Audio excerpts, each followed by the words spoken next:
27ویں پارے میں سورۃ الحدید اور 28ویں پارے کی صورتیں تلاوت کی گئی۔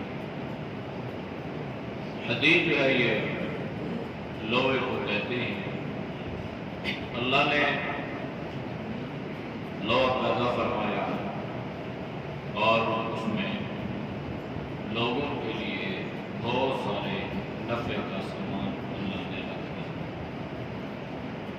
وَأَنزَلْنَا الْحَدِيدَ فِيهِ، ہم نے اس کو اتارا، یہ سخت ہے لیکن اس میں لوگوں کے لیے منفعات بھی ہے۔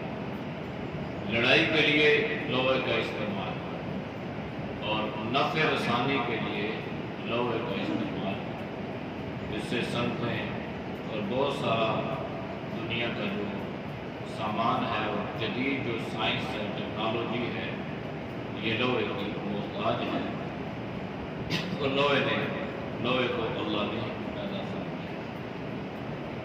سورۃ حدید کا جو مرکزی خیال ہے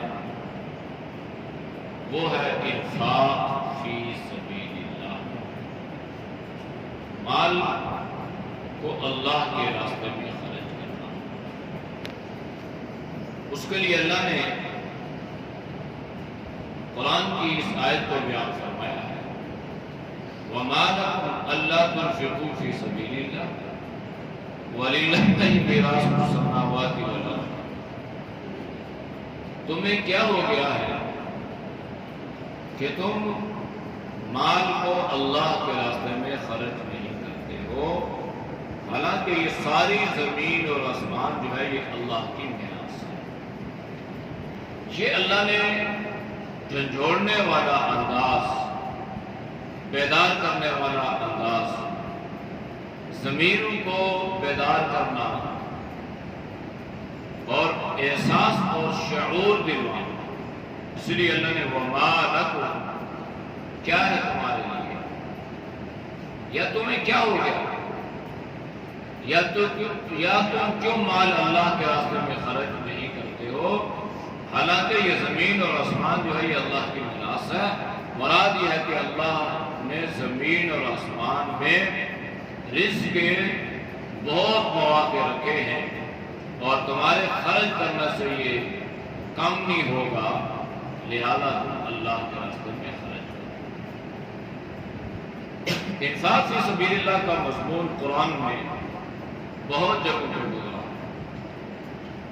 اصل میں اللہ اس بات کو بیان کرنا چاہتے ہیں کہ مال ایک ایسی چیز ہے دنیا میں کہ اس مال کے لیے انسان اپنی جان کی بھی پرواہ نہیں کرتا۔ چور چوری کرتے ہوئے اپنی جان کو خطرے میں ڈالتا، لیکن وہ پھر بھی مال کا پیچھا کرتا ہے۔ اسی طرح بہت سارے جرائم، بہت ساری ڈکیتیاں، بہت ساری قتل و غارت کا ذریعہ مال کا اصول بنتا ہے۔ اس سے معلوم یہ ہوا کہ انسان مال سے اپنی جان سے بھی زیادہ محبت کرتا ہے، اس لیے مال کے لیے اپنی جان کو خطرے میں ڈالتا ہے۔ تو اب اللہ مال کو خرچ کرنے کا جو حکم دے رہا ہے اصل میں اس لیے کہ اس مال کی محبت کہیں انسان کے دل میں نہ آ جائے۔ یہ مال کی محبت اگر دل میں آ جائے گی تو پھر اس دل میں اللہ اور اللہ کے رسول کی محبت نہیں ہے، پھر مال کی محبت اپنے ڈیرے جما لے گی، پھر سب کی محبت پیچھے چلی جائے گی، مال کی محبت سب پہ غالب آ جائے گی۔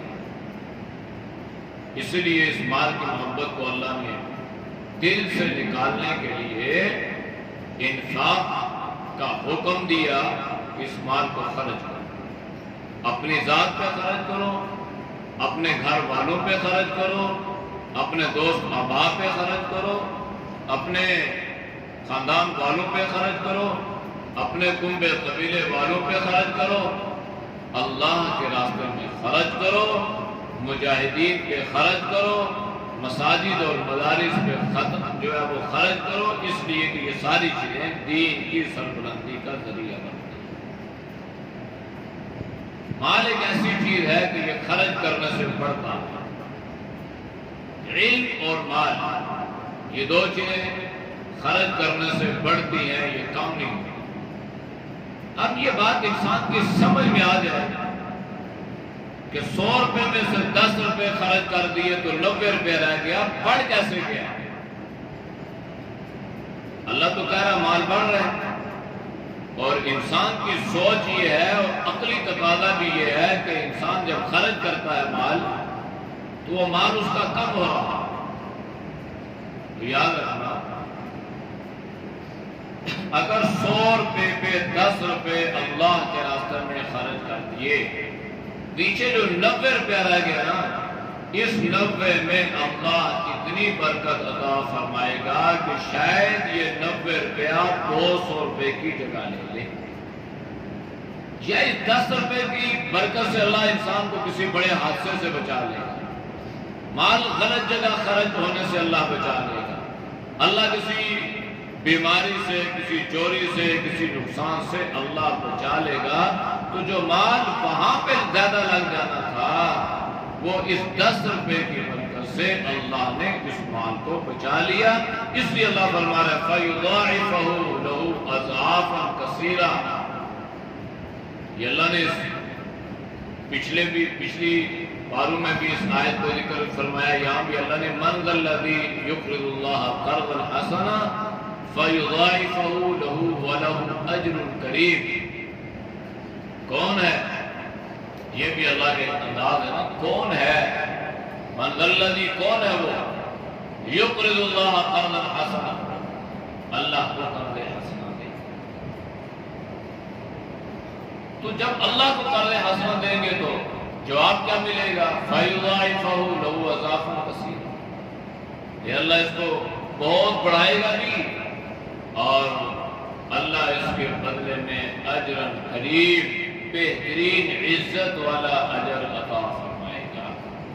یہ عزت اللہ دنیا میں بھی عطا کرتا ہے اور آخرت میں بھی اللہ عطا فرمائے گا۔ سخاوت جو ہے نا، سخاوت یہ بڑی بہترین چیز ہے، اور بخل جو ہے یہ بہت معیوب چیز ہے۔ وَمَن يَبْخَلْ فَإِنَّمَا يَبْخَلُ عَن نَفْسِهِ وَاللَّهُ الْغَنِيُّ وَأَنْتُمُ الْفُقَرَاءُ۔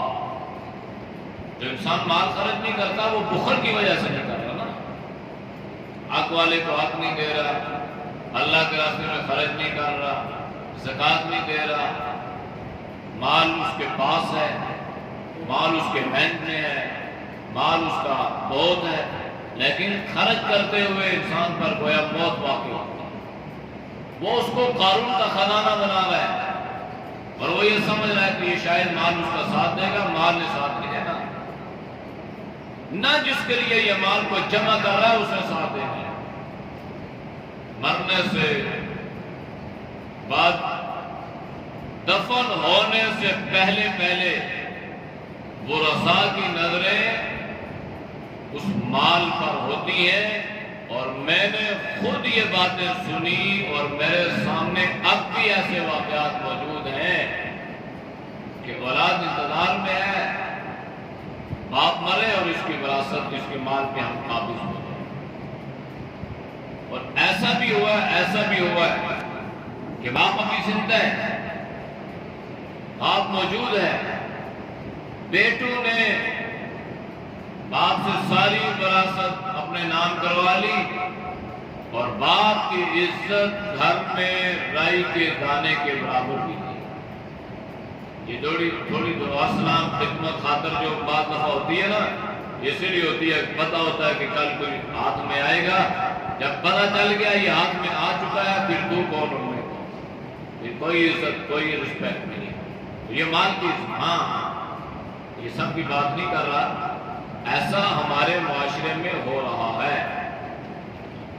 ہمارے ساتھی ہیں پروفیسر الیاس صاحب، ابھی بھی اسلام آباد میں بڑی یونیورسٹی میں لیکچرار ہیں، تو انہوں نے واقعہ سنایا کہ ہمارے دوست کا انتقال ہوا اسلام آباد میں، رات کے 1 بجے اس کے بیٹوں کا مجھے فون آیا کہ انکل بابا کی ڈیتھ ہو گئی۔ کہتے میں پہنچا، دیکھا کہ 4 بیٹے ڈرائنگ روم میں بیٹھے ہیں، کھڑے ہیں، اور بس وہ آپس میں بات چیت کر رہے ہیں، پیسہ تو باسا کر رہے ہیں۔ کہتے میرے تو ذہن میں یہ تھا کہ یہ بات کر رہے ہوں گے بھائی کفنانا کیسے ہے، دفنانا کیسے ہے، اعلان کرنے ہیں، کس کو اطلاع کرنی ہے، کس کو نہیں کرنی، جناب جو چیزیں ہوتی ہے مرنے والے کے متعلق۔ کہتے میں تو دنگ رہ گیا۔ جب میں نے ان کو گفتگو سنی، پہنچا تو فوراً میری طرف آئے اور کہنے لگے، ایک نے کہا انکل آپ کو تو پتہ ہے نا کہ میرے والد صاحب نے وہ جو فلاں جگہ فلاں سیکٹر میں جو مکان ہے نا وہ انہوں نے کہا تھا کہ یہ تیرا ہے، دوسرا کہنے لگا نہیں میرا ہے، تیسرا کہنے لگا نہیں میرا ہے، چوتھے نے کہا نہیں میرا ہے۔ اب یہ تو ابھی ماضی قریب کی بات ہے، دور کی بات بھی نہیں ہے۔ تو باپ کا جنازہ کسی نے سیدھا نہیں کیا، آنکھیں کھلی کی کھلی پڑی ہیں، منہ اس کا بائیں طرف پڑا ہوا ہے، پاؤں اس کے کھلے پڑے ہوئے ہیں، منہ اس کا کھلا ہے، آنکھیں اس کی کھلی ہیں، ہاتھ اسی طرح اس کی جیسے ترتیب ہوتی ہے اسی طرح پڑا ہوا ہے۔ کہتا میں تو دنگ رہ گیا۔ میں نے کہا اللہ کے بندو تمہارا مکان بھی ادھر ہے، تم بھی ادھر ہو، یہ باپ کچھ ساتھ لے کے نہیں گیا، یہ ساری زندگی جو کماتا ہے نا یہ تمہارا ہی ہے، کم از کم پہلے اسے دفن تو کر لینے دو، پہلے اس کو جنازے کا انتظام تو کرو، کفن کا انتظام تو کرو، غسل کا انتظام تو کرو۔ ابھی غسل دیا نہیں ہے، کفن دیا نہیں ہے، جنازہ پڑھا نہیں ہے، دفن کیا نہیں ہے، اور پہلے سے جھگڑا کس پہ ہو رہا ہے، کوٹی کا بھی ہو رہا ہے۔ یہ تو فتنہ ہے بھائی۔ اللہ نے اس سورۃ تغابن میں آخر میں اللہ نے وَاعْلَمُوا أَنَّمَا أَمْوَالُكُمْ وَأَوْلَادُكُمْ فِتْنَةٌ وَاللَّهُ عِندَهُ أَجْرٌ عَظِيمٌ۔ یہ مال تمہارے لیے فتنہ ہے، یہ بڑا فتنہ ہے، آج ہم اس فتنے کو اپنی آنکھوں سے دیکھ رہے ہیں۔ اس لیے کبھی یہ نہ سوچا کریں کہ میں نے مال خرچ کیا تو پتہ نہیں کیا ہو جائے گا، نہیں۔ امیر اور غریب کے بارے میں اللہ نے قرآن میں یہ ذکر فرمایا کہ امیر ہو تب بھی خرچ کرو، اور اگر تنگ دستی آ گئی نا، غربت آ گئی ہے نا، پھر بھی خرچ کرو۔ تمہارے خرچ کرنے سے اللہ تمہاری تنگ دستی کو دور فرمائے گا۔ الید العلیٰ خیر من الید السفلیٰ، خرچ کرنے والے سے اللہ راضی ہوتا ہے، اور اللہ کے نبی نے فرمایا دینے والا ہاتھ لینے والے ہاتھ سے بہتر ہے۔ دینے والا جذبہ انسان اپنے دل میں پیدا کرے۔ آدم تائی کی جو سخاوت تھی اللہ کے نبی نے اس کا ذکر فرمایا۔ جب اس کی بیٹی گرفتار ہو کے نبی علیہ السلام کی خدمت میں آئی تو اس نے ان کی بیٹی نے ذکر کیا کہ میرا باپ تو وہ تھا کہ جو اس کے دربار میں خالی ہاتھ آتا تھا تو میرے باپ نے اس کو کبھی خالی ہاتھ واپس نہیں کیا، وہ چوریاں بھر کے واپس کیا کرتا تھا، اور سلسلہ یوں تھا کہ ایک دروازہ داخلے کا تھا اور دوسرا نکلنے کا تھا، اور آ رہے ہیں اور نکل رہے ہیں اور لے کے جا رہے ہیں۔ اتنا اللہ نے اس کو مال بھی دیا اور اللہ نے اس کو سخاوت کی عطا فرمائی۔ اللہ کے نبی نے فرمایا واقعی قابل رکھتا جرا باپ کیا اس کی وجہ سے تجھے ہم نے آزاد کی۔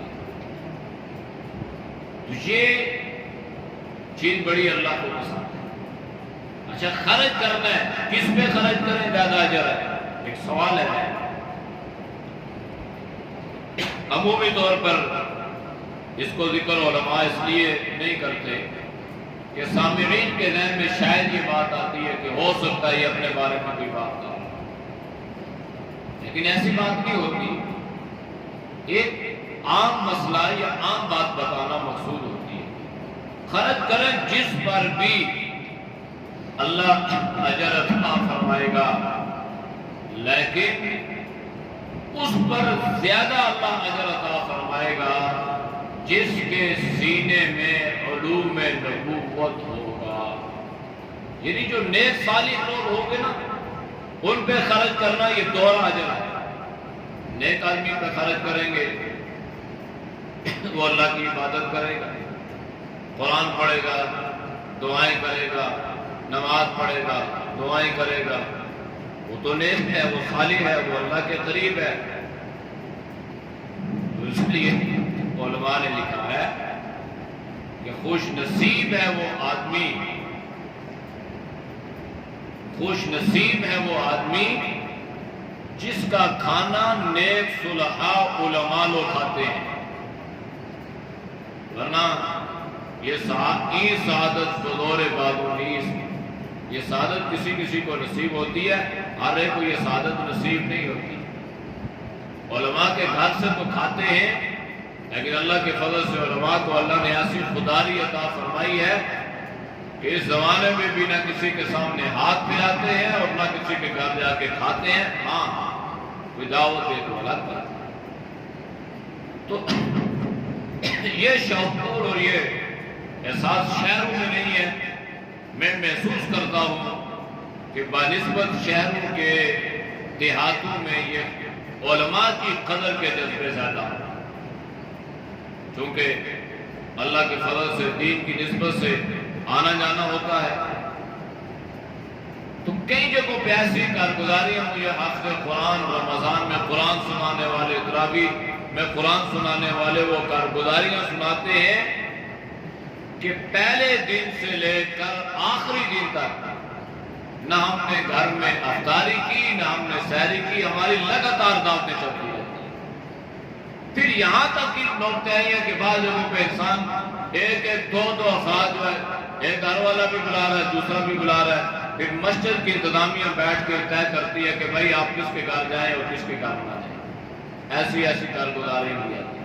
تو ان میں یہ جذبہ ہے کہ وہ علماء کی خدمت کرتے ہیں، علماء کو کھلاتے ہیں، اور اپنی سعادت یہ سمجھتے ہیں کہ کوئی نیک حافظ قرآن، قاری قرآن ان کے گھر سے کھاتے ہیں۔ تو یہ چیز چونکہ ایسی ہوتی ہے جس کو بیان نہیں کرتے، اس کی وجہ یہی ہوتی ہے کہ شاید کسی کے ذہن میں یہ بات نہ آئے کہ ہو سکتا ہے یہ اپنے بارے میں کوئی ترغیب دے رہا ہو۔ ایسی بات نہیں ہے۔ اللہ کا شکر ہے، اللہ نے ہمیں کھلانے والا بنایا، یہ اللہ کی دین ہے، اللہ کی سعادت ہے۔ اور یہ کھلانے کی جو سعادت ہوتی ہے، یہ علماء کے جذبہ ہر انسان کے اندر ہے۔ سب کو اللہ کھلاتا ہے، اپنے خزانے سے کھلاتا ہے، لیکن یہ چیز ہو کہ کوشش ہو کہ کوئی حافظ قرآن، کوئی قاری، کوئی علماء، کوئی نیک، کوئی صالح وہ آپ کا مہمان بنے، آپ اس کو کھلائیں، وہ آپ کو کھلائے، تو یہ اصل اس میں اللہ نے اجر رکھا ہے۔ یہ جذبات، یہ احساس، یہ شعور پیدا کرنے کی ضرورت ہے۔ تو اس میں اللہ نے اس چیز کو بہت واضح انداز میں اور بہت کھول کر بیان فرمایا ہے، اور پھر اللہ نے اسی میں اس بات کو بھی بیان فرمایا ہے کہ کیا ابھی ایمان والوں پر وہ دن نہیں آیا کہ اللہ کے ذکر سے ان کے دل کام ہو جائیں، اللہ کی بات سنیں، وہ اللہ کا خوف محسوس کریں، اللہ کا ڈر محسوس کریں۔ حضرت عبداللہ بن مبارک رحمہ اللہ رئیس المحدثین، جتنے بھی محدث ہیں نا جنہوں نے حدیث کی کتابیں لکھی، حضرت عبداللہ بن مبارک گویا ان کے سردار ہیں، ان کے رئیس ہیں، بڑے ہیں، استاد ہیں۔ ان کی جو شروع کی زندگی ہے نا وہ کوئی اچھی نہیں تھی، دنیا داری کی زندگی، عیش و عشرت کی زندگی، کھیل تماشے کی زندگی۔ اور اگر اس سے بھی آگے بات کروں تو آپ سن کے حیران ہوں گے کہ ساز، گانا بجانا یہ ان کا پسندیدہ مشغلہ تھا۔ ایک مرتبہ آپ گانا بجانے کے لیے جا رہے ہیں، آلات موسیقی، گانے بجانے کے سامان آپ کے ہاتھ میں، آپ نکلے، آگے پرندہ بیٹھا ہوا ہے، پرندہ ایک جانور، تو وہ جانور کچھ کہہ رہے ہیں، انہوں نے کان لگائے کہ یہ تو پرندہ ہے، لیکن ویسے جو جیسے پرندے چاہتے ہیں اس کی آواز آج ایسی نہیں ہے، کوئی اور ہی بات یہ کہہ رہے ہیں۔ تو جب غور سے سنا نا تو وہ پرندہ کہہ رہا تھا أَلَمْ يَأْنِ لِلَّذِينَ آمَنُوا أَن تَخْشَعَ قُلُوبُهُمْ لِذِكْرِ اللَّهِ وَمَا نَزَلَ مِنَ الْحَقِّ، کیا ایمان والوں کے لیے ابھی وہ دن نہیں آیا کہ اللہ کے ذکر سے ان کے دل کانپ جائیں؟ اور کیا ان پر حق اترا نہیں ہے، حق نازل نہیں ہوا؟ جب یہ بات حضرت عبداللہ بن مبارک نے سنی تو سمجھ گئے، اور فوراً وہاں پر وہ گانے بجانے کا جو سامان تھا پھینکا اور کہنے لگے آل آنا آل آنا، وہ وقت آ چکا ہے، وہ وقت آ چکا ہے کہ ایمان والوں کے دل اللہ کے خوف سے کانپ جائیں۔ آپ نے توبہ کی، علم کا حصول شروع کیا، علم حاصل کرنا شروع کیا، یہاں تک کہ اللہ نے ان کو رئیس المحدثین بنا دیا۔ کس مقام تک پہنچے؟ ہارون الرشید کا نام تو سب نے سنا ہوگا۔ ایک مرتبہ ملکہ زبیدہ نے شور سنا، بہت شور کی آوازیں آ رہی ہیں، تو محل کی ایک کھڑکی سے باہر دیکھا کہ لوگ چوک در چوک بغداد شہر کی طرف جا رہے ہیں، تو لوگ باتیں کر رہے ہیں، گفتگو کر رہے ہیں۔ اس کو سمجھ آ گئی یہ لوگ کیوں جا رہے ہیں اور کیا باتیں کر رہے ہیں اور ان کے جذبات اور احساسات کیا ہیں۔ جا کے اپنے شوہر ہارون رشید سے کہنے لگی تیری کیا سلطنت ہے، تو کیا بادشاہ ہے؟ اگر تو نے سچی بادشاہ دیکھنی ہے تو ذرا باہر چل کے دیکھنا۔ حضرت عبداللہ بن مبارک کے بارے میں سنا، لوگ کہہ رہے ہیں کہ حضرت عبداللہ بن مبارک بغداد میں تشریف لا رہے ہیں اور یہ سارا شہر ان کے استقبال کے لیے نکل پڑا ہے۔